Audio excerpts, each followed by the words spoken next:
ओम नमो भगवते वासुदेवाय। हम श्रीमद् भागवत महापुराण के 9वें स्कंद के 14वें अध्याय का पाठ कर रहे हैं, जिसमें हम चंद्रवंश का वर्णन करेंगे। श्री सुखदेव मुनि जी कहते हैं कि महाराज परीक्षित, अब मैं तुम्हें चंद्रमा के पावन वंश का वर्णन सुनाता हूँ। इस वन में पुरुरवा आदि बड़े बड़े कृति राजाओं का कीर्तन किया जाता है। हजारों सिर वाले विराट पुरुष नारायण के नाभि सरोवर के कमल से ब्रह्मा जी की उत्पत्ति हुई। ब्रह्मा जी के पुत्र हुए अत्रि। वे अपने गुणों के कारण ब्रह्मा जी के समान ही थे। उन्हीं अत्रि के आंखों से अमृत में चंद्रमा का जन्म हुआ। ब्रह्मा जी ने चंद्रमा को ब्राह्मण, औषधि और नक्षत्रों का अधिपति बना दिया। ब्राह्मणों का, औषधियों का और नक्षत्रों का।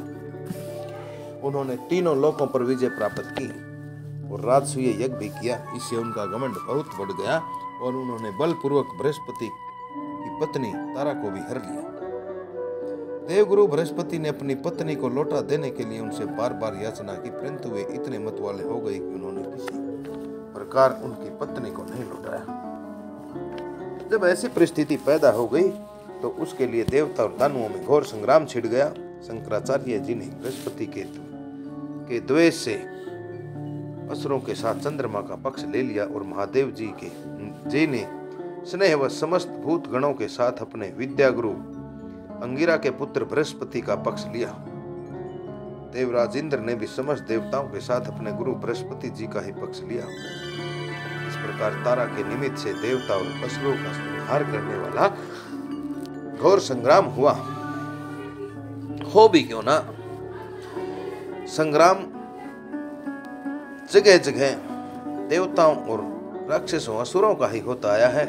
उसके बाद अंगिरा ऋषि ने ब्रह्मा जी के पास जाकर यह युद्ध बंद कराने की प्रार्थना की। इस पर ब्रह्मा जी ने चंद्रमा को बहुत डांटा फटकारा और तारा को उसके पति बृहस्पति जी के हवाले कर दिया। जब बृहस्पति जी को यह मालूम हुआ कि तारा तो गर्भवती है, तब उन्होंने कहा, दुष्टे, मेरे क्षेत्र में है तो किसी दूसरे का गर्भ है, इसे तू अभी त्याग दे, तुरंत त्याग दे, डर मत, मैं तुझे जलाऊंगा नहीं, क्योंकि एक तो तू स्त्री और दूसरे मुझे भी संतान की इच्छा है।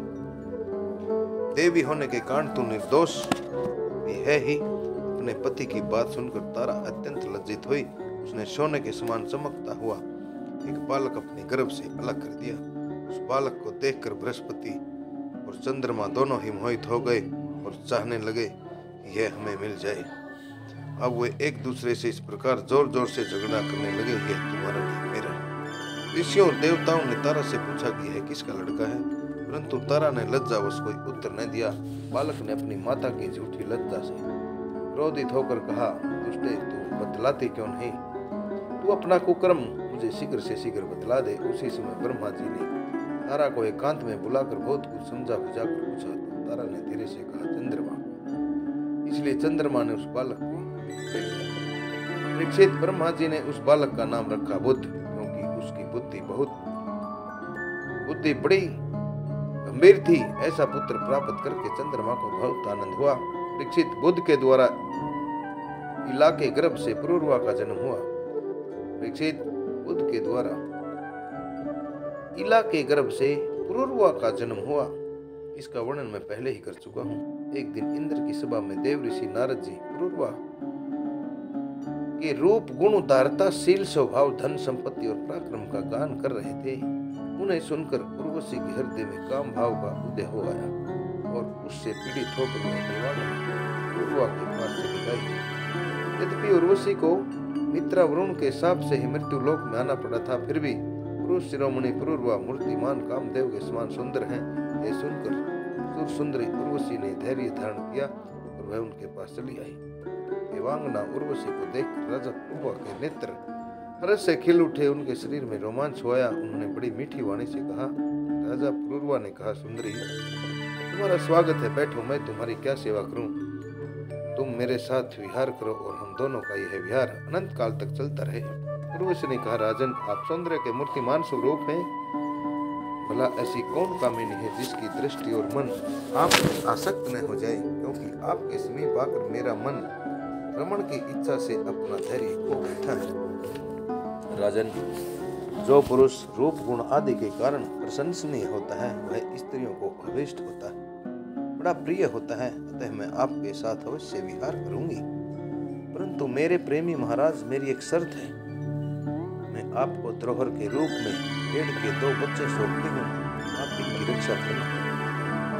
वीर शिरोमणि, मैं केवल घी खाऊंगी और मैथुन के अतिरिक्त और किसी भी समय आपको वस्त्रहीन न देख सकूंगी। परम मनस्वी पुरूरवा ने ठीक है ऐसा कहकर उसकी शर्त स्वीकार कर ली। और फिर उर्वशी ने कहा, तुम्हारा यह सौंदर्य अद्भुत है, तुम्हारा भाव अलौकिक है, यह तो सारी मनुष्य सृष्टि को मोहित करने वाला है। और देवी कृपा करके तुम स्वयं यहाँ आई हो, फिर कौन ऐसा मनुष्य है जो तुम्हारा सेवन न करेगा। परीक्षित, तब उर्वशी काम शास्त्र उक्त पद्धति से पुरुष श्रेष्ठ पुरूरवा के साथ विहार करने लगी। वे भी देवताओं की विहार स्थली चैत्ररथ नंदनवन आदि उपवनों बगीचों में उसके साथ अपनी इच्छा के साथ विहार करने लगी, स्वच्छंद विहार करने लगी। देवी उर्वशी के शरीर से कोमल केसर की सी सुगंध निकला करती थी। उसके साथ राजा पुरूरवा ने बहुत वर्षों तक आनंद विहार किया। वे उसके मुख की सुरभि से अपनी सुध बुध खो बैठते थे। इधर जब इंद्र ने उर्वशी को नहीं देखा तो उन्होंने गंधर्वों को उसे लाने के लिए भेजा और कहा, उर्वशी के बिना मुझे यह स्वर्ग फीका जान पड़ता है। वे गंधर्व आधी रात के समय घोर अंधकार में वहां गए और उर्वशी के दोनों भेड़ों को, जिन्हें उसने राजा के पास धरोहर रखा था, चुरा कर चलते बने। उर्वशी ने जब गंधर्वों के द्वारा ले जाए जाते हुए अपने पुत्र के समान प्यारे भेड़ों की भें सुनी, तब वह कह उठी कि अरे इस गाय को अपना स्वामी बनाकर मैं तो मारी गई। यह नपुंसक अपने को बड़ा वीर मानता है, यह मेरे भेड़ों को भी न बचा सका। इसी पर विश्वास करने के कारण लुटेरे मेरे बच्चों को लूट कर लिए जा रहे हैं। मैं तो मर गई, देखो तो सही। यह दिन में तो मर्द बनता है और रात में स्त्रियों की तरह डर कर सोया रहता है। परीक्षित, जैसे कोई हाथी को अंकुश से बेध डाले, वैसे उर्वशी ने अपने वचन के बाणों से राजा को बीन दिया। राजा पुरूरवा को बड़ा क्रोध आया और हाथ में तलवार लेकर वस्त्रहीन अवस्था में ही वे उस ओर दौड़ पड़े। गंधर्वों ने उनके झपटते ही भेड़ों को तो वहीं छोड़ दिया और सम बिजली की तरह चमकने लगे। जब राजा पुरूरवा भेड़ों को लेकर लौटे तब उर्वशी ने उस प्रकाश में उन्हें वस्त्रहीन अवस्था में देख लिया। बस वह उसी समय उन्हें छोड़कर चली गई। परीक्षित, राजा पुरूरवा ने जब अपने शयनागार में अपनी प्रियतमा उर्वशी को नहीं देखा तो वे अनमने हो गए। उनका चित्त उर्वशी में ही बसा हुआ था। वे उसके लिए शोक से विवल हो गए और उन्मत्त की भांति पृथ्वी में इधर उधर भटकने लगे। एक दिन कुरुक्षेत्र में सरस्वती नदी के तट पर उन्होंने उर्वशी और उसकी 5 प्रसन्न मुखी सखियों को देखा और बड़ी मीठी वाणी से कहा, प्रिय तनिक ठहर जाओ, एक बार मेरी बात मान लो। निष्ठुरे, अब आज तो मुझे सुखी किए बिना मत जाओ, अक्षण भंग ठहरो, आओ हम दोनों कुछ बातें तो कर लें। देवी, अब इस शरीर पर तुम्हारा कृपा प्रसाद नहीं रहा, इसी से तुमने इसे दूर फेंक दिया है, अतः मेरा यह सुंदर शरीर अभी ढेर हुआ जाता है और तुम्हारे देखते देखते इसे भेड़िए और गीद खा जाएंगे। उर्वशी ने कहा, राजन तुम पुरुष हो, इस प्रकार मत मरो, देखो सचमुच ये भेड़िए तुम्हें खा न जाएं। स्त्रियों की किसी के साथ मित्रता नहीं हुआ करती। स्त्रियों का हृदय और भेड़ियों का हृदय बिल्कुल एक जैसा होता है। स्त्रियां निर्दयी होती हैं, क्रूरता तो उनमें स्वाभाविक ही रहती है। तनिक सी बात में चिढ़ जाती हैं और अपने सुख के लिए बड़े बड़े साहस के काम कर बैठती हैं। थोड़े से स्वार्थ के लिए विश्वास दिलाकर अपने पति और भाई तक को मार डालती हैं। इनके हृदय में सौहार्द तो है ही नहीं। भोले भाले लोगों का झूठ मूठ का विश्वास दिलाकर फांस लेती हैं और नए नए पुरुष को चाट से उल्टा और स्वच्छंद चारिणी बन जाती हैं। तो फिर तुम धीरज रखो, तुम राज राजेश्वर हो, घबराओ मत। प्रति 1 वर्ष के बाद एक रात तुम मेरे साथ रहोगे, तब तुम्हारे और भी संतानें होंगी। राजा पुरूरवा ने देखा कि उर्वशी गर्भवती है, इसलिए वे अपनी राजधानी में लौट आए। 1 वर्ष के बाद फिर वहां गए, तब तक उर्वशी एक वीर पुत्र की माता हो चुकी थी। उर्वशी के मिलने से पुरूरवा को बड़ा सुख मिला और वे एक रात उसी के साथ रहे। सुबह के समय जब वे विदा होने लगे तब विरह के दुख से वे अत्यंत दीन हो गए। उर्वशी ने उनसे कहा, तुम इन गंधर्वों की स्तुति करो, ये चाहे तो तुम्हें मुझे दे सकते हैं। तब राजा पुरूरवा ने गंधर्वों की स्तुति की। परीक्षित राजा पुरूरवा की स्तुति से प्रसन्न होकर गंधर्वों ने उन्हें एक अग्नि स्थापन करने का पत्र दे दिया। राजा ने समझा कि यही उर्वशी है, इसलिए उसको हृदय से लगाकर वे एक वन से दूसरे वन में घूमते रहे।